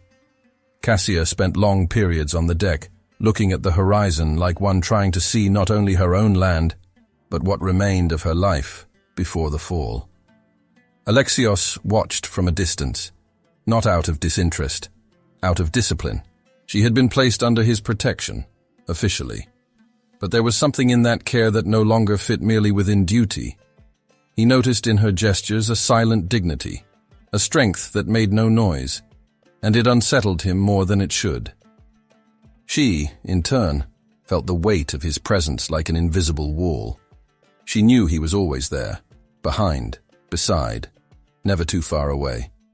And although there was still resentment for what had happened at court, there was also something else, more dangerous. The awareness that, if something were to happen to her, he would be the first to bleed for it. When Trebizond appeared on the horizon, Cassia felt her heart tighten. The city was no longer hers, not officially. The governor's palace, where she had grown up, was now under another command. Different flags, different guards, different eyes.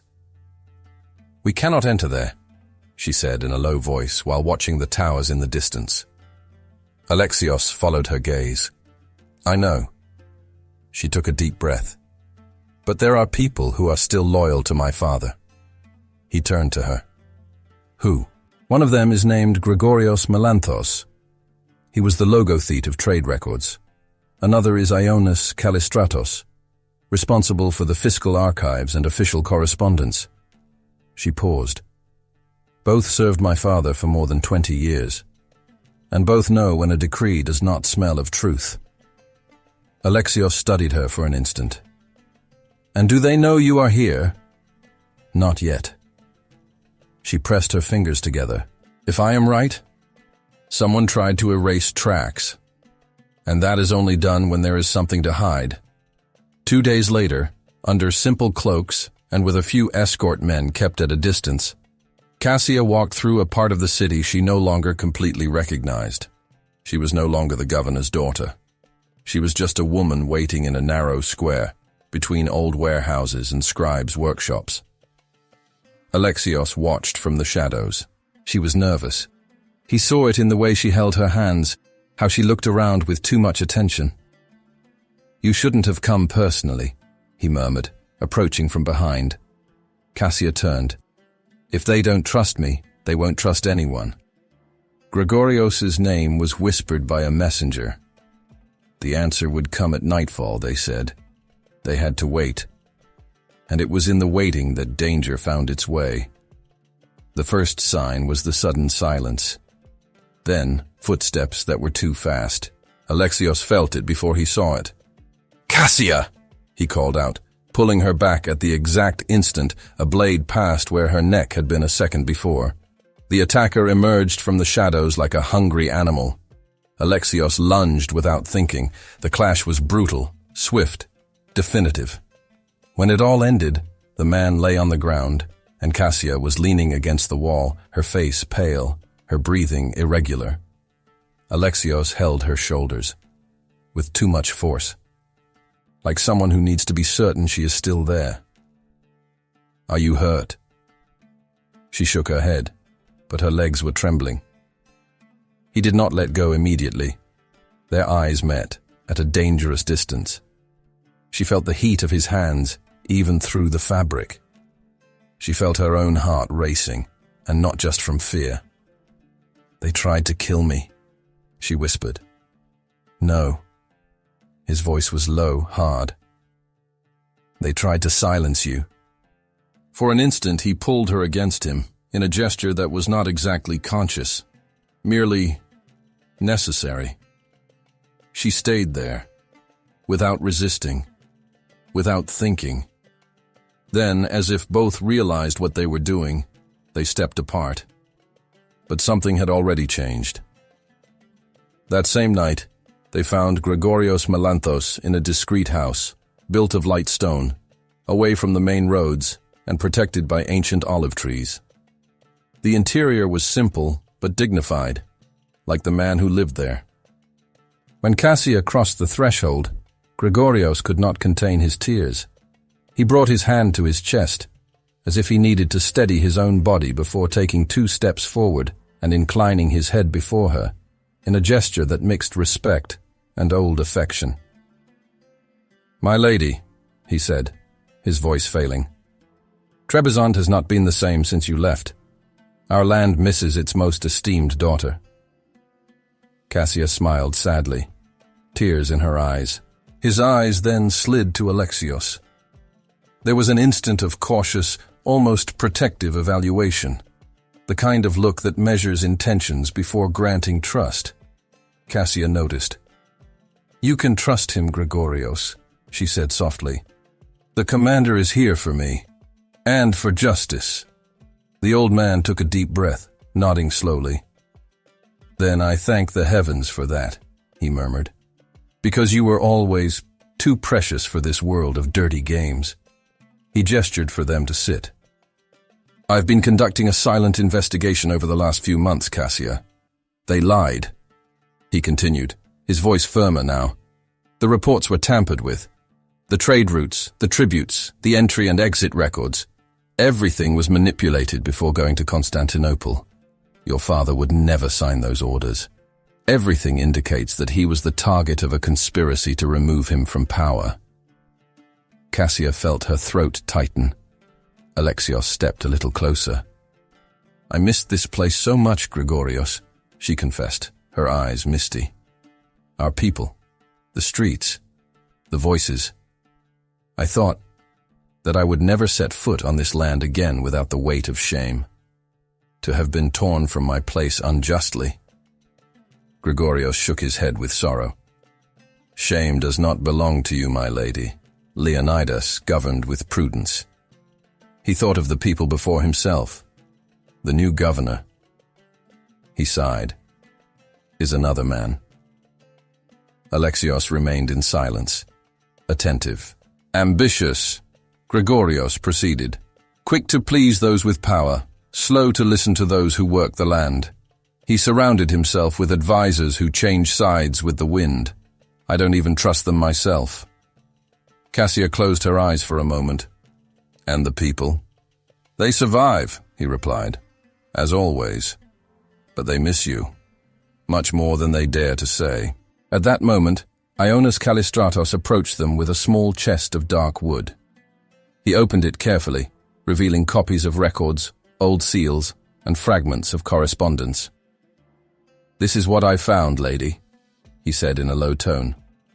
"And there is a name that repeats more than it should." Cassia already knew which one it would be. "Timos of Rhodes," she whispered. Ionas nodded. He was the intermediary. He took the documents, adjusted numbers, controlled versions, always too close to the wrong decisions, and too far from the consequences. Alexios felt his jaw harden. So that is how they toppled Governor Leonidas. Cassia pressed her hands in her lap. When she raised her face, there were contained tears, but also something new. Determination. Gregorios, she said, I need you to keep us informed. About trade decisions, about routes, about decrees. Alexios took a step forward. Especially those involving the sea and external alliances, he added. I want to see everything up close. The old man hesitated, then nodded. I will do what I can, but you must be careful. Tensions are rising, and if they find out you are in the city, they already know, Alexios interrupted, his voice low and firm, his jaw tightening. They tried to attack her today. The silence that followed was heavy. This confirms what we feared, he continued. There is a link between Trebizond and Constantinople, providing information that runs faster than the Bosphorus wind. The danger was closer to us than we anticipated. Gregorios looked at Cassia with sincere concern. Take care of yourself, my lady. Then he turned to Alexios. There is a house on the hill, near the sea. The position allows for wide surveillance. My men know it well. It will be safer if you stay there. Your soldiers will have a strategic view of anyone approaching from afar. Alexios nodded. I thank you. I will send a messenger I trust when I have more information or proof. Gregorios concluded. Until then, stay in the shadows. Gregorios, do you have news of my father? Do you know if he... She could not complete the sentence. Gregorios took a deep breath, a sigh of sorrow. Unfortunately, we have no contact, Cassia. He has been kept far away, inaccessible since he was taken. But he lives. She nodded through tears. The farewell was silent. Outside, the sea wind brought the salty smell of the night. Alexios led Cassia through the narrow street. She walked too close. Or perhaps it was just the body seeking what the mind still hesitated to ask for. Thank you, she said, breaking the silence. For today. For saving me once more, when I least expected it. I wouldn't be here if you... He stopped. He turned to her. His gaze was intense, serious, almost burning. I would protect you with my life if it were necessary, Cassia. I always will. She swallowed hard. She felt her face grow warm. And in that instant, she knew it was not just gratitude keeping her so close to him. It was something much more dangerous and much harder to deny. Weeks later, the decision to return did not come from them. It came from Constantinople. Alexios had drafted the message with the utmost caution he had learned through years of war and politics. Few words, no direct accusations, only the precise indication that they had obtained information too sensitive to be entrusted to parchments or messengers. Fragments that, if intercepted, could cost lives or change destinies. The imperial seal returned 3 days later, brief, unequivocal.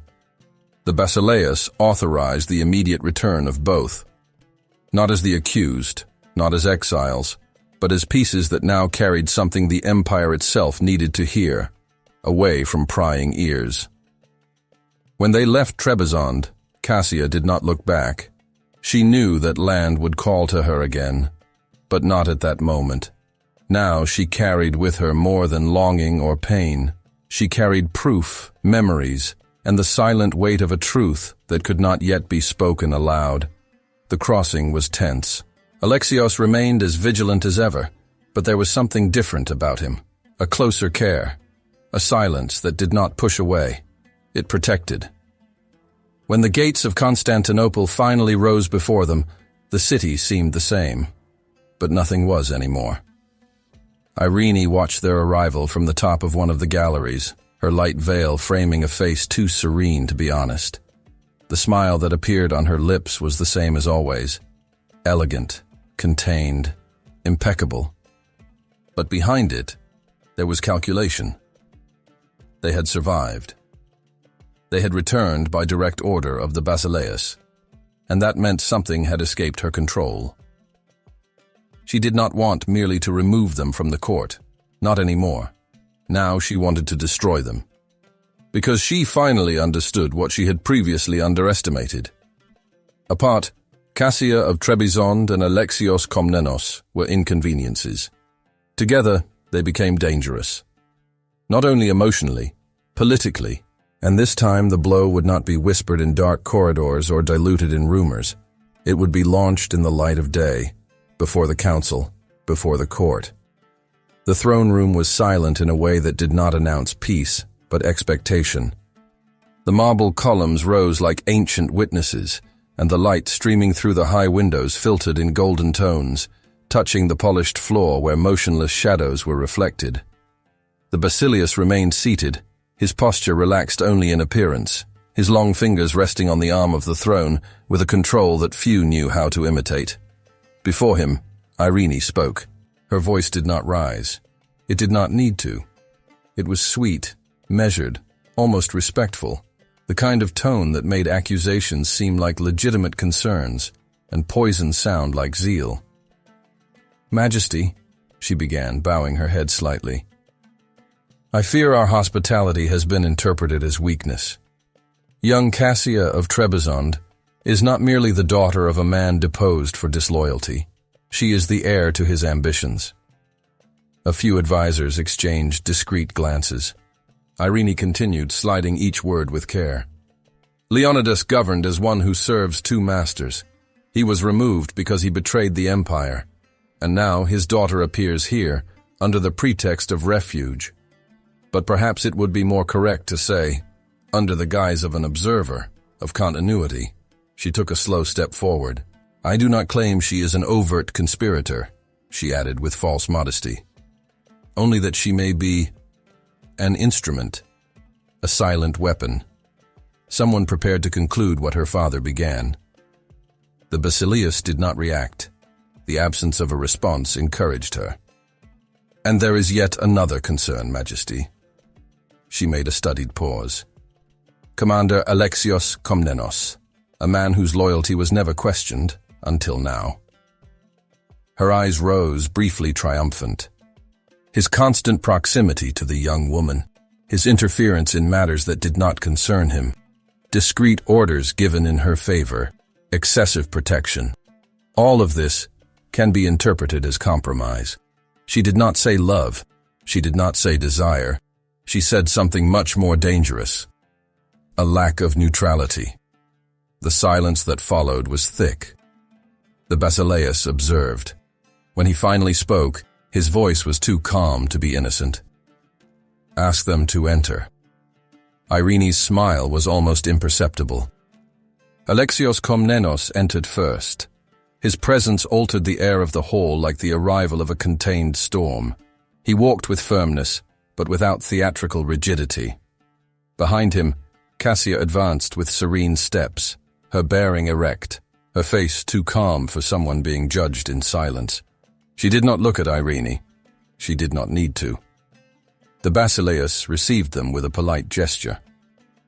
"Constantinople is a city of long echoes," he said, like one starting a trivial conversation. "What is whispered in a corridor, sooner or later, reaches this hall."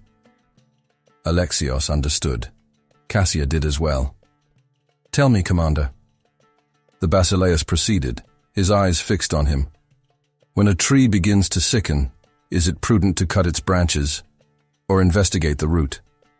It depends on who benefits from the shadow it produces," Alexios replied without hesitation. A slight glint crossed the emperor's gaze. "Then let us speak of roots." It was the cue. Alexios stepped forward and held out the documents. "We brought what was possible for us to gather away from prying eyes," he said. "Tampered reports, rewritten correspondence, reused seals.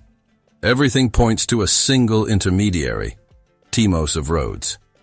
A murmur ran through the council. Irene paled. Alexios did not stop. Timos operated between Trebizond and Constantinople. He received preliminary versions of the trade records and resent them altered. He inflated deficits. He created evidence of disloyalty. He prepared the ground for Leonidas's removal. and for the appointment of a governor more favorable to his interests. "This is a farce," Irene burst out. "A staging to discredit." "Silence," said the basileus, without raising his voice. Alexios turned slightly toward her. "The problem with conspiracies," he continued, "is that they require many accomplices, and someone always speaks, or writes, or keeps copies." He placed the last piece on the table. "Here are letters signed by Timos, and by an intermediary within this palace." The hall stopped breathing. It was as if the air had been torn from the space between the columns, leaving only the weight of the revelation. Irene felt the ground disappear beneath her feet, though she was still standing. The blood fled from her face as quickly as control slipped through her fingers. This is a betrayal." She still tried, her voice slightly sharper than she intended. "I served the empire with absolute loyalty." The basileus smiled. It was not a smile of mockery, nor of a hurried victory. It was the smile of someone confirming an old suspicion. He rose slowly, as if every movement had been calculated so that everyone would understand the weight of that moment. "I know," he said, with an almost cruel tranquility. "Or at least, I always knew that the betrayal would not come from afar." His gaze rested upon Irene like a sharp blade, cold, precise. "I am also fully informed about the attempts against the life of Cassia of Trebizond." The emperor's voice did not change. "The attempted poisoning within these walls, under this roof, during a celebration offered in my name." A horrified murmur ran through the council. Irene opened her mouth but found no words. "I am informed," continued the basileus, "of the attack she suffered in Trebizond. A poorly executed attack, hurried, typical of those who believe that fear can silence what the truth insists on preserving." He took a step forward. "It is no use lying, Irene. Your accomplices are already imprisoned. Men and women who confessed with sufficient detail to spare this hall from undignified descriptions that they were obeying your orders." The silence became unbearable. Orders to watch, to report every step of the young woman, to measure her words, to fabricate suspicions. The basileus made a short, deliberate pause, and finally to commit the vile act of attempting to murder a guest under my protection. Cassia felt her body tremble. Alexios remained motionless, but his eyes were dark as glowing steel. "I know your nature well, Irene," the basileus proceeded, now without any softness. "I have always known how to recognize the talent of those who approach power with a sharp smile and winding intentions. But even serpents forget that the ground they crawl upon can turn against them." He held her gaze for one last second. "That is why I kept Cassia under my eyes. That is why I brought her as a guest. That is why I entrusted her protection to the most loyal man this empire possesses." He turned briefly to Alexios. "Not as a punishment, but as a strategy." Cassia could not contain the tears that flowed in silence, laden with relief, pain, and late justice. "Leonidas of Trebizond will be immediately restored to the government," declared the basileus, his voice echoing through the hall. "The current governor will be removed and judged, and all those involved in this conspiracy will answer for their acts." Fate had been sealed, and before everyone, Irene understood, too late, that the game had never been under her control. The basileus then turned back to her. There was no wrath in his countenance, only decision. "Irene," he said, pronouncing the name like someone closing a chapter. "Your crimes were not only against an unjustly deposed family.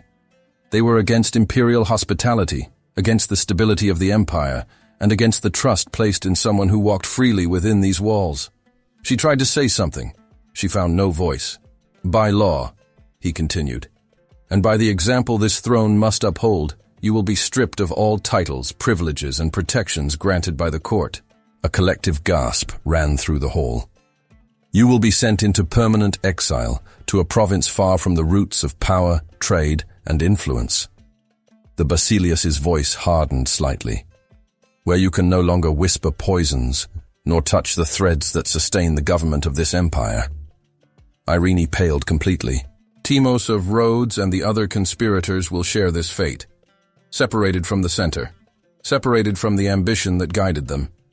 If you even think of plotting conspiracies again, the lightness of my clemency will give way to the iron fist of execution. He made a discreet gesture with his hand. The guards advanced. Irene did not resist. She did not scream. She only cast one last look at the hall, a mix of hatred, incredulity, and humiliation, before being led out, erased from the board where she had believed she ruled. When the sound of her footsteps disappeared, the Basileus turned to Cassia. His gaze now was different. "Cassia of Trebizond," he said with visible respect. "Your bearing, even under suspicion, never betrayed your truth. The honor you carried did not need to be proclaimed. It was always in your eyes." Cassia bowed her head, deeply moved. "It was an honor to know you closely," he continued. "Your dignity was never in doubt, my lady. The truth was always visible in your eyes. It was an honor to have you under this roof. A memorable reminder that power resides not just in strength, but in character." Cassia bowed her head, too moved to speak. Alexios was next. "There are men who win wars," said the Basileus, "and there are men who preserve empires. You are both." Irene and Timos were led away. When the hall emptied, the Basileus asked Alexios to remain. "When I told you that a man's loyalty is tested by what he sacrifices, I was serious," he said, in an almost confidential tone. "But there comes a time when continuing to sacrifice oneself is merely fear disguised as duty." Alexios remained motionless. "Ladies like Cassia are rare," a brief smile. "And men like you tend to regret it when they ignore what they feel." Alexios bowed his head. "I will do what is necessary to not live with regrets, Majesty." When he left the hall, he found Niketas in the corridor. "Where are you going in such a hurry?" his friend teased. "Has Constantinople been besieged?" Alexios smiled sideways. "I have already waited too long." "Ah." Niketas laughed. "So it is a war of the heart?" "The most dangerous of all," Alexios replied, moving forward. And for the first time, he did not flee from it. The sun began to descend slowly over Constantinople when Alexios invited her with a discreet gesture, almost timid for a man who had never known hesitation on the battlefields. There was no announcement, no formality, only the brief tilt of the head and the steady gaze, laden with something Cassia had learned to recognize as an irrevocable decision. The imperial gardens opened before them like an ancient secret. The light marble reflected the golden light of the late afternoon, and the Bosphorus breeze passed through the alleys carrying the scent of late flowers, mixed with the distant salt of the sea. It was an hour suspended in time, in which even the palace seemed to breathe more slowly. They walked side by side, in silence, until the noise of the court was left behind. There, among cypresses and flowering shrubs, there were no titles. There were no conspiracies. Only two hearts exhausted from containment. Alexios stopped by an ancient fountain, where the water ran low, almost reverently. He turned to her with the countenance of one who had already faced kings and armies, but now needed to choose words as one chooses life itself. "Trebizond will need you," he began, his voice deep, controlled. "Your people love you. They always have. I saw it in the eyes of those who are still loyal to you, in the way they pronounce your name." He made a brief pause. "You love them back." That was never in doubt. Cassia felt the knot form in her throat. He saw her. He always had. "But," he continued with a deeper breath, "I ask you to reconsider your departure." She raised her eyes slowly, the wind playing with the light strands of her hair. "Reconsider? Why?" she asked, her voice low, already choked by the emotion she did not dare to anticipate. Alexios took a step forward, just one, enough for the world around to shrink. "Because from the instant I saw you for the first time," he said, now in a lower tone, almost intimate. My heart never found the same rhythm again. I fought against it as I fought against everything that threatens my reason. I failed. His hand closed slowly, as if he were still learning to name it. You took up space in my thoughts, Cassia, in my nights, in my decisions. You dominated senses that I judged too disciplined to surrender. His dark gaze enveloped her entirely. To lose you again to Trebizond would be like losing the breath of my days. She felt the tears emerge, silent. I have battled too much, he continued, with naked honesty. I have faced death enough times to know when I must advance without reservations. And today, my fiercest opponent does not wield blades. He waits for me in the arms of the woman I love. Before she could answer, Alexios pulled her to him with an urgency contained for too long. The kiss was intense, deep, laden with everything they had denied. There was no haste, only certainty. When he pulled away, he kept his face close to hers, their foreheads almost touching. Cassia of Trebizond, he said, with a solemnity that came from the heart. If your heart beats as strongly as mine, and if I correctly interpret the way you give yourself to me every time I kiss you, please, end my torment. He took a deep breath. Give me the honor of making you Cassia Komnenos, the absolute mistress of my heart. Stay here, with me. The tears rolled freely down her face. Are you certain of what you are proposing? She asked, her voice trembling. Alexios took her hand and led it to his own chest, over his armor. His heart thundered without shame, untamable. See for yourself, he murmured, and be clement with this heart that has already surrendered. Cassia smiled through tears, feeling the disordered beat beneath her palm. Yes, she said finally, I accept. He pulled her to him with an almost reverent sigh. Hidden among the thick foliage of a large flowering shrub under the golden light of the evening, Alexios embraced her like one who finally finds home after a lifetime of marches. The kiss that followed was a promise. It was a future. It was rest. And while the sun bid farewell to the Bosphorus, Constantinople witnessed, without knowing, the birth of a union that no conspiracy would be capable of undoing. The return of Leonidas to Trebizond was celebrated as if the city itself were breathing once again. Emissaries came from Constantinople, along with banners, seals, and solemn proclamations. The former governor passed through the gates amidst restrained applause and misty eyes, not as one returning to reclaim a title, but as one returning to a duty he had never ceased to carry in his heart. The Basileus had sent words of public recognition, and the same hands that had previously been pushed away now received back the symbols of authority. The names of Timos and Irene were read in the sentences with the necessary coldness, distant exile, far from ports and routes, far from any shadow of influence. The conspiracy, at last, had a visible end. The wedding took place in the palace of Constantinople, on a clear morning that seemed to have been commissioned from the heavens. The court was filled with silk and gold, but it was the look from Leonidas that gave true weight to the ceremony when he met Alexios for the first time, face to face, and held his arm with the firmness of one who recognizes honor.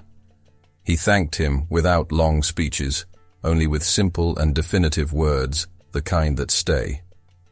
Cassia, at his side, seemed made of light. When they exchanged vows, Constantinople witnessed not an agreement, but a promise that had already been in the making for a long time. The night brought with it a rare quietude, as if even Constantinople, accustomed to never sleeping completely, had decided to withdraw in respect for that moment. In the chamber prepared for them, the lights were soft, filtered by light fabrics that billowed with the breeze coming from the Bosphorus.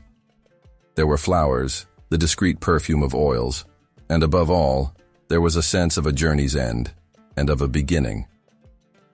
Cassia entered slowly, still a bit stunned by everything, the ceremony, the looks, the happy weight of her new name. Alexios watched her, as if he were seeing her for the first time. Not with the gaze of the commander, nor with that of the man who had already desired her in silence so many times, but with that of someone who, finally, could love her without reservations. "So," he said with a half-smile that did not hide his emotion, "now, the whole world can stay outside." She laughed softly, nervous and happy at the same time. "Let it stay," she replied. "I waited for this more than I thought I would admit." He approached slowly, as if he were still learning the right to touch her without guilt. He took her hands, brought them to his lips, and that simple gesture seemed more intimate than any promise spoken aloud. "Cassia," he murmured. "There were so many nights when I thought I would never have this moment. So many when I wanted you. And so many when I feared I was not worthy of you." She raised her hand and touched his face with a tenderness that dismantled any armor. "You were always more than worthy. You only needed, as I did, the courage to be happy." The first kiss was slow. It did not have the urgency of stolen kisses, nor the desperation of forbidden encounters. It had the sweetness of one who no longer needs to run. His hands found her waist, hers rested on his shoulders, and the world seemed to shrink until it fit only in that space between the two. They shed the formalities like one sheds old weights, first the cloaks, then the jewelry, then the last symbols of duty. When they finally met without armor, without titles, merely as man and woman, there was a moment of silence, not of hesitation, but of mutual and silent admiration. Alexios touched her hair, then the contour of her face, as if he were memorizing every detail. "You are beautiful, Cassia," he said simply. "It is as if I have finally found my home in the world, in this small, soft space between your arms." And Cassia felt her eyes sting. "Then never leave me, Alexios." He did not answer with words. He answered with another kiss, deeper, fuller of promise, and with the way he wrapped her in his arms, as if the entire world could collapse, and yet she would be safe there. Their love did not need haste or fanfare. It was built in lingering gestures, in kisses that said more than any oath, in whispered laughter, in sighs that mingled. The night passed like a song too beautiful to be rushed, and they learned each other's rhythm like those who discover a secret they intend to keep for a lifetime. In that room, two destinies finally ceased walking in parallel to become one. The city slept, and they learned each other's rhythm, like those who discover a secret they intend to keep for a lifetime.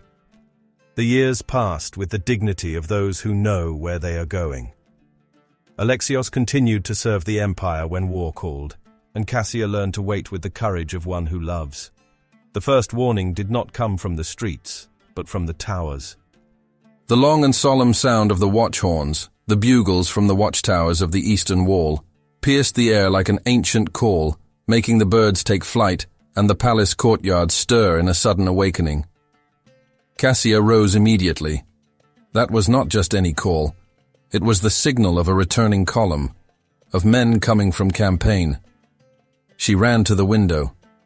Down below, amidst the golden dust of the evening and the glow of the last lights upon the domes, she saw the incursion enter through the gates, banners low from exhaustion, marked armor, heavy steps, and, in their center, him, Alexios. Her heart skipped a beat. He came exhausted, with the dust of the road still on his shoulders, a few light wounds on his arms, and a thin cut by his eyebrow. Even so, he maintained that bearing that always made her forget he was made of flesh and not of steel. Cassia did not wait for protocols. Minutes later, he was already climbing the steps of the house they shared by the east wall of the complex, and even before the door closed behind him, she was already in his arms. "You came back," she murmured, as if she needed to say it out loud to believe it. He pressed her against his chest, closing his eyes for an instant. "I always come back to you, my love." "I missed my invincible warrior," she said, touching his face with care. He smiled, tired, and kissed her like one returning home. Cassia said nothing when she saw him more closely. She simply took him by the hands and led him inside, as if his body first needed to relearn what it was to be home. She helped him loosen the straps of his armor, one by one, feeling beneath her fingers the weight of the metal and, under it, the real exhaustion of a man who had returned from war.